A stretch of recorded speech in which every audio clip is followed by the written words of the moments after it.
ఒక బొట్టు రక్తం ఒక ప్రాణానికి జీవనాధారం అని జనసేన పార్టీ నియోజకవర్గ సమన్వయకర్త చిప్పగిరి రాజశేఖర్ అన్నారు.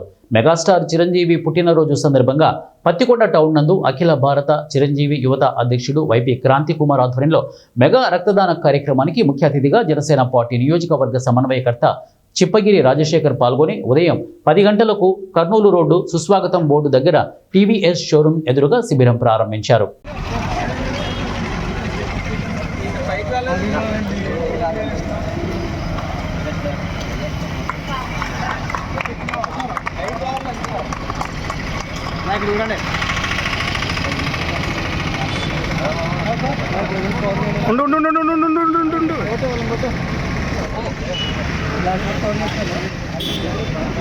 అందరికి తింటున్నాను.